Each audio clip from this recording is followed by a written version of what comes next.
जरा सोचिए, एक ही घर में दो लोग, एक ही पार्टी, वही मेहमान, वही म्यूजिक, वही ड्रिंक्स, वही माहौल। लेकिन जब पार्टी खत्म होती है और दोनों एक ही टैक्सी में बैठकर घर लौट रहे होते हैं, पहला व्यक्ति कहता है, यार पार्टी तो पूरी बेकार थी, डीजे बकवास और लोग भी बिल्कुल बोरिंग। वहीं दूसरा व्यक्ति मुस्कुराते हुए कहता है, क्या बात कर रहे हो, मेरे लिए तो ये सालों की सबसे शानदार पार्टी थी। अजीब नहीं लगता? एक ही घटना, एक जैसे हालात, लेकिन दो बिल्कुल अलग अनुभव। तो सवाल ये उठता है कि क्या वाकई बाहर की परिस्थितियां हमें सुख या दुख देती हैं, या फिर हमारी अपनी सोच ही असली कारण है? ये कहानी हमें एक गहरी सच्चाई की ओर इशारा करती है। दुनिया जैसी है वैसी हमें दुखी नहीं करती, बल्कि हम दुनिया को जैसा देखते हैं वही हमें दुखी या खुश करता है। वास्तविकता हमेशा हमारी नजर से होकर हमारे मन तक पहुंचती है।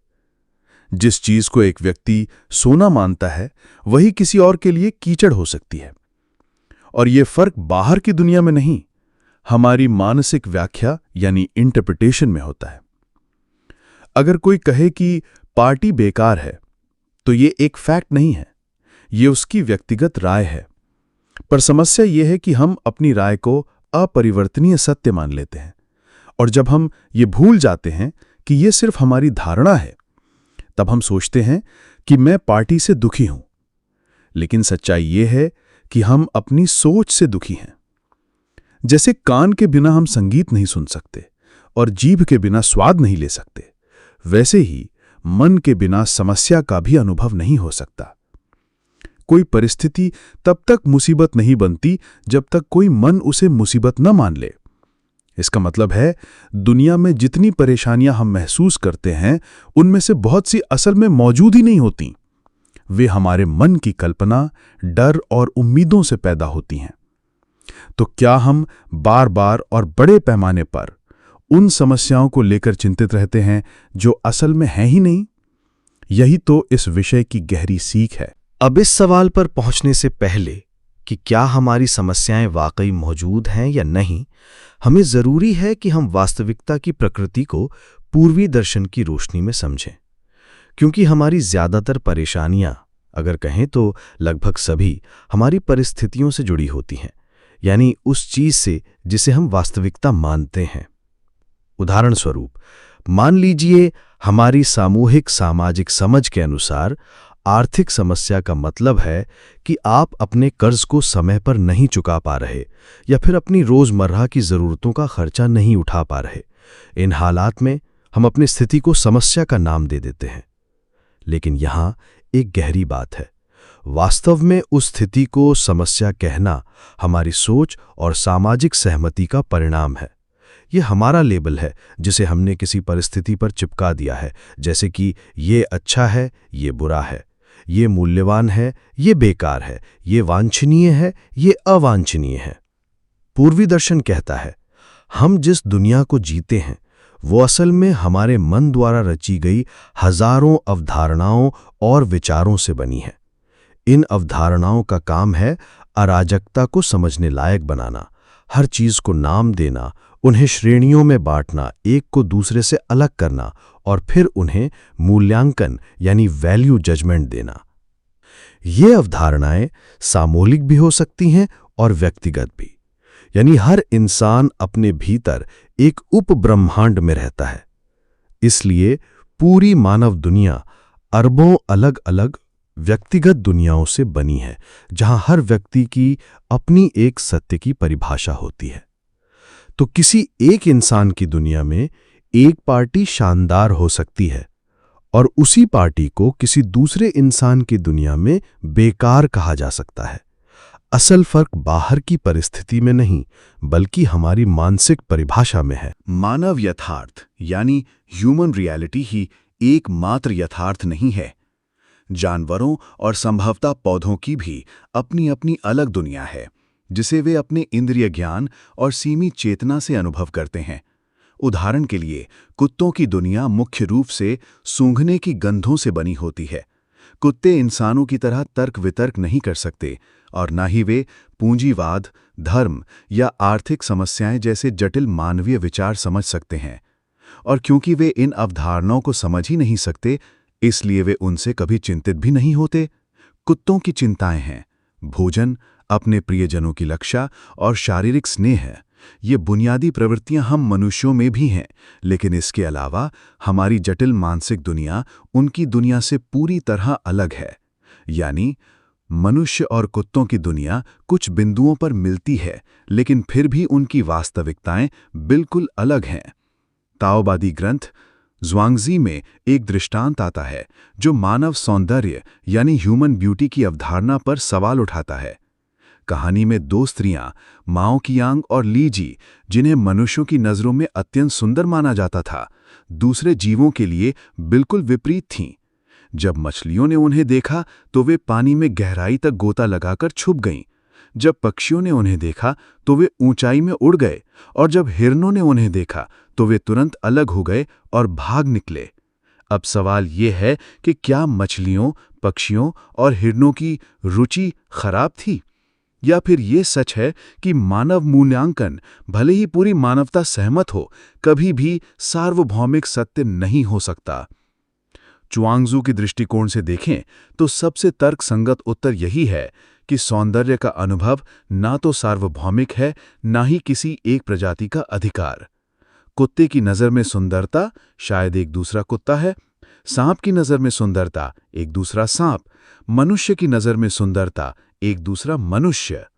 इसलिए सौंदर्य कोई पूर्ण सत्य नहीं, बल्कि देखने वाले की दृष्टि में जन्मी अवधारणा है। यही बात समस्याओं पर भी लागू होती है। जो समस्या एक मनुष्य के लिए है, वह किसी कुत्ते के लिए समस्या नहीं है, और जो समस्या एक इंसान के लिए भारी चिंता का कारण है, वह दूसरे इंसान के लिए बिल्कुल तुच्छ या अप्रासंगिक हो सकती है। बौद्ध दर्शन का एक गहरा सिद्धांत है जो दो स्तरों के सत्य को अलग करता है। पहला, सापेक्ष सत्य, यानी हमारी सामान्य धारणा, जैसा हम संसार को अनुभव करते हैं। दूसरा, परम सत्य, यानी वस्तु स्थिति जैसी वो वास्तव में है, हमारी धारणा से परे। बौद्ध भिक्षु मानते हैं कि परम सत्य को शब्दों में पूर्ण रूप से बांधना कठिन है, क्योंकि ये हमारी मानसिक और इंद्रिय सीमाओं के बाहर है। कुछ इसे शून्यता कहते हैं, जहां सभी रूप और विचार मिट जाते हैं और केवल एक अखंड शून्य बचता है। ताओवादी दर्शन में इसी परम सत्य को ताओ कहा जाता है। लाओ त्ज़ू इसे इस तरह वर्णित करते हैं, ताओ एक खाली पात्र की तरह है, जिसे ना कभी भरा जा सकता है, ना कभी खाली किया जा सकता है। यह असीम गहराई वाला है, सभी चीजों का स्रोत है। ये नुकीले को कुंद कर देता है, उलझे हुए को खोल देता है, तेज को मंद कर देता है, और सृष्टि को धूल के साथ एक कर देता है। यह छिपा है, पर हमेशा उपस्थित है। मुझे नहीं पता किसने इसे जन्म दिया, लेकिन यह ईश्वर की अवधारणा से भी पुराना है। यहां लाओ त्ज़ू हमें संकेत देते हैं, हम ब्रह्मांड को वैसा नहीं देखते जैसा वो है, बल्कि जैसा हमारी इंद्रियां हमें दिखाती हैं। हमारी दृष्टि, श्रवण, स्पर्श, स्वाद और गंध, ये सभी सीमित हैं, और इन्हीं सीमित अनुभवों के आधार पर हम सापेक्ष सत्य गढ़ते हैं। सापेक्ष सत्य हमेशा व्यक्तिगत और विषयगत होता है। किसी पार्टी को बेकार कहना उतना ही सही है जितना उसे शानदार कहना। दोनों ही दृष्टिकोण एक जैसे वास्तविक हैं, लेकिन दोनों ही परम सत्य नहीं है, बल्कि धारणाएं हैं। यही नियम हमारी समस्याओं पर भी लागू होता है। जो एक व्यक्ति के लिए समस्या है, वो दूसरे के लिए अवसर हो सकता है। समस्याएं भी सापेक्ष सत्य का हिस्सा हैं। वे वस्तुनिष्ठ वास्तविकता नहीं, बल्कि परिस्थितियों की हमारी व्याख्या हैं। अगर कोई समस्या सच में परम सत्य में मौजूद होती, तो वो सभी को समान रूप से अनुभव होती, लेकिन ऐसा नहीं है। इसलिए वास्तविकता में हमारी समस्याएं सिर्फ हमारी सोच में ही जन्म लेती हैं। फिर भी ये सच है कि जो समस्याएं हम गढ़ते हैं, वे हमें अत्यंत वास्तविक लगती हैं। हम उनसे लगातार पीड़ित रहते हैं और उनका दर्द हमें गहराई से महसूस होता है। उदाहरण के लिए, एक निवेशक देखता है कि उसके शेयर की कीमत एक दिन में 20% गिर गई है। वो घबरा जाता है, परेशान हो जाता है और नींद खो देता है। दूसरी ओर वही गिरावट देखकर एक और निवेशक खुश हो जाता है, क्योंकि अब उसके पास सस्ते दामों पर खरीदने का मौका है। तो अंतर कहाँ है? परिस्थिति में नहीं, बल्कि दृष्टिकोण में। यही कारण है कि हम अक्सर उन समस्याओं के लिए भी चिंता करते हैं जो वस्तुतः मौजूद ही नहीं हैं। हमारी व्यक्तिगत और विषयगत वास्तविकताओं यानी सब्जेक्टिव रियलिटीज के कारण क्या चीज समस्या दिखती है और क्या नहीं, ये हर व्यक्ति के लिए अलग होता है। इसके ऊपर जीवन का एक और सच ये है कि एक समस्या का हल अक्सर एक नई समस्या को जन्म देता है। कुछ लोग मानो एक अनंत समस्या प्रवाह में जीते हैं। वे चाहे कितनी भी समस्याएं हल कर लें, उनका मन फिर भी किसी न किसी नए कारण से अशांत हो जाएगा। उदाहरण के लिए, एक हफ्ते बाद वही शेयर बाजार जो पहले 20% गिरा था, अब 30% बढ़ गया है। पहली समस्या तो खत्म हो गई, लेकिन पहला निवेशक अब इस बात से परेशान है कि उसने डिप पर खरीदारी क्यों नहीं की, और इस वजह से उसने संभावित मुनाफा खो दिया। जब उसे पता चलता है कि दूसरा निवेशक उस समय खरीदारी कर चुका था, उसकी चिंता और भी बढ़ जाती है। यानी अब उसका पोर्टफोलियो 10% ऊपर है, फिर भी वो इसे समस्या मान रहा है। ये मन का स्वभाव है जो परिस्थितियों को देखकर बार बार नई समस्याएं गढ़ता रहता है। और ऐसा सिर्फ निवेश में नहीं, जीवन के हर क्षेत्र में होता है। कुछ लोग तो हमेशा साधारण स्थितियों में भी खामियां ढूंढते रहते हैं। अगर वे एक समस्या का हल पा भी लें तो वे वर्तमान स्थिति को फिर से खंगालेंगे और कोई नया कारण ढूंढ लेंगे चिंतित होने के लिए। ऐसे मानसिक ढांचे के साथ परिस्थितियों को बदलने से समस्याओं का अंत कभी नहीं होगा, क्योंकि समस्याएं बाहरी नहीं, भीतर की उपज हैं। बेशक ये सच है कि कुछ परिस्थितियां हमारी सुरक्षा या जीवन के लिए प्रत्यक्ष खतरा बन सकती हैं और वहां हमें तुरंत कार्रवाई करनी ही चाहिए। लेकिन सच ये भी है कि हमारी ज्यादातर समस्याएं वास्तव में हल करने योग्य समस्याएं नहीं हैं। वे हमारे मन द्वारा निर्मित धारणाएं हैं, ना कि वस्तुनिष्ठ सत्य। उदाहरण के लिए, अगर कुछ लोग आपके शारीरिक रूप को पसंद नहीं करते, तो ये समस्या क्यों लगती है? क्योंकि आप दूसरों की राय को लेकर चिंतित हैं। अब यहां आपके पास दो रास्ते हैं। एक, समस्या को हल करने का प्रयास, यानी अपनी उपस्थिति बदलना, अलग तरह से कपड़े पहनना, नया हेयर कट लेना, मेकअप, प्लास्टिक सर्जरी आदि, ताकि लोग आपको पसंद करें। दो, समस्या को पूरी तरह छोड़ देना, यानी अपने रूप को स्वीकार करना और ये चाहत छोड़ देना कि सभी लोग आपको पसंद करें। सच तो यह है कि दूसरों का आपको पसंद ना करना अपने आप में कोई समस्या नहीं है। ये समस्या मन बनाता है। कुत्ते को ना तो अपने रूप की परवाह है, ना आपकी सुंदरता की। जो रूप की चिंता इंसानों में आम है, वह किसी अन्य जीव के लिए कोई मायने नहीं रखती। तो क्या यह सच में समस्या है? नहीं। अगर हम परिस्थितियों को जैसी हैं वैसी ही स्वीकार लें, तो समस्या मिट जाती है। इसलिए हर बार बाहरी परिस्थिति को बदलकर समस्याएं हल करने के बजाय हम उन्हें अंदर से घुला सकते हैं, स्वीकार करके और छोड़कर। यही ध्यान का सार है, जो हमारे मन की उन भटकती विचारधाराओं को धीमा कर देता है जो बार बार समस्याएं पैदा करती रहती हैं। बौद्ध विद्वान गिल फ्रॉन्स्टाल कहते हैं, हमारी व्यक्तिगत समस्याओं को सीधे हल करने के बजाय ध्यान और अकर्म हमें हमारी समस्याओं से ग्रस्त मानसिकता से एक कदम पीछे ले जा सकता है। ये दृष्टिकोण अक्सर नई संभावनाओं को जन्म देता है, या फिर समस्या स्वयं ही धुंधली होकर समाप्त हो जाती है। कुछ समस्याएं हल करने से बेहतर हैं घुला देना। समस्या समाधान बनाम समस्या विलयन। जब हम किसी समस्या को हल करते हैं, तो हम मूलतः परिस्थितियों को अपने पक्ष में मोड़ने की कोशिश करते हैं। लेकिन समस्या ये है कि परिस्थितियां हमारे नियंत्रण से बाहर है और जब हम इन्हें ही समस्या का कारण मान लेते हैं तो हम उस चीज में दोष खोज रहे होते हैं जिस पर हमारा कोई अधिकार नहीं। मान लीजिए हमने किसी विशेष समस्या को हल कर दिया, तो क्या ये गारंटी है कि वो फिर से नहीं आएगी? नहीं। जैसे ही परिस्थितियां बदलती हैं, वही समस्या फिर से सिर उठा सकती है। इसलिए केवल परिस्थिति बदलना हमेशा प्रभावी नहीं होता, क्योंकि ये सारा ब्रह्मांड निरंतर परिवर्तनशील है। इसके बजाय परिस्थितियों को लेकर हमारा अनुभव बदलना हमारे हाथ में है। यानी अपना दृष्टिकोण बदलना दुनिया बदलने से कहीं अधिक व्यावहारिक है। हम बाहरी घटनाओं को बदलकर समस्या हल कर सकते हैं, या फिर हम अपने मन की उन भटकती गतिविधियों को ही विलीन कर सकते हैं जो इन समस्याओं को जन्म देती हैं। यहीं पर समस्याओं का मायावी स्वभाव हमारे पक्ष में काम करता है, क्योंकि समस्याएं हमारी धारणा के बाहर अस्तित्व ही नहीं रखती।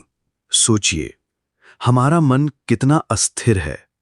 कभी कभी एक परिस्थिति को लेकर हम भीतर तक परेशान रहते हैं और कुछ दिन बाद वही बात हमारे लिए महत्वहीन हो जाती है। क्या परिस्थिति बदल गई या हम बदल गए? अक्सर लोग शराब या नशे के प्रभाव में दुनिया को एकदम अलग, कम बोझिल रूप में देखने लगते हैं। उनकी रोजमर्रा की चिंताएं गायब हो जाती हैं, परंतु दुनिया नहीं बदली, उनका मानसिक दृष्टिकोण बदल गया। लेकिन ये प्रभाव अस्थायी होता है। नशा उतरने के बाद समस्याएं लौट आती हैं, कभी-कभी और भी तेज और भारी होकर। इसलिए एक स्थायी समाधान के लिए हमें स्वस्थ तरीके अपनाने होंगे। वास्तविकता के स्वरूप पर चिंतन, ब्रह्मांड की विशालता को महसूस करना, परिस्थिति के उजले पहलू पर ध्यान केंद्रित करना। बौद्ध दृष्टिकोण में समस्या की जड़ को ध्यान के माध्यम से काटा जाता है। ध्यान मन को शांत करता है, और मन ही तो सारी भयावहताओं का कारखाना है। जब मन स्थिर हो जाता है तो समस्याएं स्वयं विलीन हो जाती हैं और हमारे सामने बचती हैं सिर्फ निरपेक्ष परिस्थितियां, जो न अच्छी हैं न बुरी। धीरे धीरे दुनिया जैसी है वैसी ही ठीक लगने लगती है, और हम पाते हैं कि जिन्हें हम समस्या मानते थे वे असल में समस्याएं थी ही नहीं। अगर हम गहराई से देखें तो हमारे जीवन की अधिकांश समस्याएं वास्तव में विचारों के बादल हैं, जो परिस्थितियों के आकाश में क्षणिक रूप से उभरते हैं और फिर समय के साथ छंट जाते हैं। वास्तविकता वैसी ही है जैसी वह है, न वो आपके पक्ष में है न विरोध में। हम ही उसे नाम देते हैं, अच्छी या बुरी, और जैसे ही हमने उसे नाम दिया वैसे ही हमने समस्या या समाधान का बीज बो दिया। बुद्ध ने कहा था, तुम्हारा मन ही तुम्हारा संसार बनाता है। अगर मन में दोष ढूंढने की आदत है तो वो फूलों के बगीचे में भी कांटे खोज लेगा, लेकिन अगर मन में सहज स्वीकृति है तो वो कांटों में भी फूल देख लेगा। समस्या और समाधान दोनों ही मन के खेल हैं। जैसे ही हम मन को शांत कर देते हैं, समस्याएं अपने आप घुलने लगती हैं। ये ऐसे है जैसे तूफानी समुद्र की सतह शांत हो जाए और हमें गहराई में छिपी शांत नीली दुनिया दिखाई देने लगे। कभी-कभी समस्याएं हल नहीं होती, बल्कि हम उनसे ऊपर उठ जाते हैं, और ये तभी होता है जब हम परिस्थितियों को बदलने से पहले अपने दृष्टिकोण को बदलने का साहस रखते हैं। तो अगली बार जब जीवन आपको किसी परिस्थिति के सामने खड़ा करे तो खुद से पूछिए, क्या ये वास्तव में एक समस्या है या ये सिर्फ मेरे मन का बनाया हुआ भ्रम है? अगर ये भ्रम है तो इसे हल करने की नहीं, विलीन करने की कोशिश कीजिए। ध्यान, स्वीकृति और आत्मचिंतन आपको वहां पहुंचा देंगे जहां समस्याएं अपनी शक्ति खो देती हैं, और आप दुनिया को वैसे ही स्वीकारना सीख जाते हैं जैसी वो है, पूर्ण, संपूर्ण और अद्भुत। अगर ये विचार आपके हृदय को छू गया हो तो इसे अपने जीवन में अपनाइए, क्योंकि जब मन शांत होता है तो ब्रह्मांड आपके पक्ष में बहने लगता है।